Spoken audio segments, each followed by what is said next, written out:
विखे इथं आलेला आहे.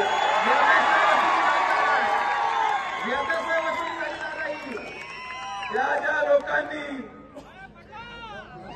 लोकांनी हा चंद्र बांधला होता की विखे पाटील परिवाराचं नाव निशाण संपू, त्या सगळ्यांना संपवल्यानंतर सुजय विखे स्टेजवर आलेला आहे. अरे एका लुंग्या सुंग्याचं राजकारण नाही, सर्वसामान्य माणसाच्या जीवावर राजकारण करणारे आम्ही आहोत. या लोकांना वाटलं मी उभीच बोलू राहिलो, पण आज यांना कळलं की टायगर अभी, टायगर अभी. सर्वसामान्य माणसांच्या आशीर्वादाने आज लागलेला हा निकाल या सगळ्या लोकांना तबराक आहे, जे या ठिकाणी अपप्रचार करून, या ठिकाणी लोकांमध्ये गैरसमज पसरून सर्व समाजामध्ये विष करण्याचा प्रयत्न करतो. आजचा विजय सर्वसामान्य माणसाचा विजय आहे. आजचा विजय या मतदारसंघातल्या गोरगरीब युवकांचा विजय आहे. आजचा हा विजय आमच्या लाडक्या बहिणींचा विजय आहे. आणि म्हणून मी आज आमदार साहेबांना एक विनंती नक्की करेन की साहेब, हा जो विजय आपल्याला मिळाला, यामध्ये सगळ्यांचे कष्ट होते. प्रत्येक परिवाराचा सदस्य, प्रत्येक संस्था, यामध्ये मी आवर्जून उल्लेख करेन प्रवरा मेडिकल ट्रस्ट आणि माननीय राजेंद्र विखे पाटील साहेबांचे देखील. आजारपणामध्ये देखील जेव्हा परिवार एक असतो तेव्हा काय होतं हे आजच्या निकालाने त्या ठिकाणी दाखवून दिले. जसं म्हणते ना, एक येतो आणि म्हणून आज आपल्या सगळ्यांच्या माध्यमातून 3 महिने किंवा 4 महिने माझे कसे गेले मी तुम्हाला सांगू शकत.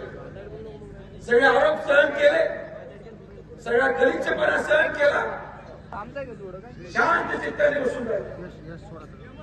शांत चित्ताने बसून पारनेरवाल्याला कसं काढायचं तेही काढलं. त्याच्या जीवावर तो ज्याच्या जीवावर उड्या मारत होता त्या संगमनेरवाल्यालाही काढलं.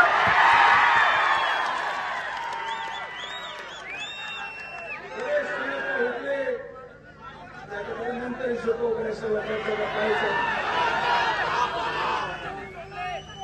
मला आनंद वाटतो या संघर्षाच्या कालावधीमध्ये आमच्या बरोबर भारतीय जनता पार्टीचे जे लोक उभे राहिले, आज माननीय शिवाजीराव कर्डिले साहेब देखील आमदार झाले, याचा विशेष आनंद मला आहे. त्यांना रावरीवाल्यांना लई पुरकार होता लोकसभेला, त्यांनी सांगितलं होतं नाद करू नका.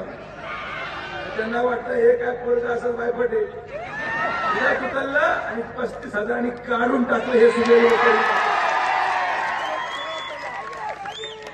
आज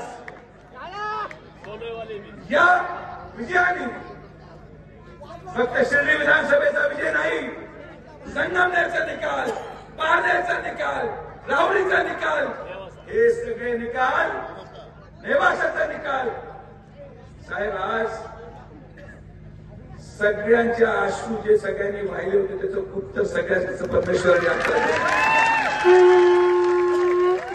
जे आपले मन 4 महिन्यापूर्वी दुखवले होते,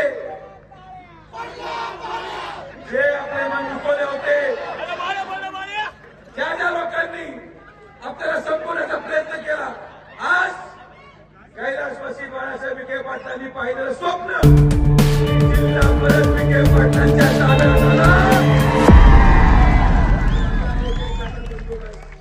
साहेब, आता मी तुम्हाला विनंती करतो, ज्या लोकांनी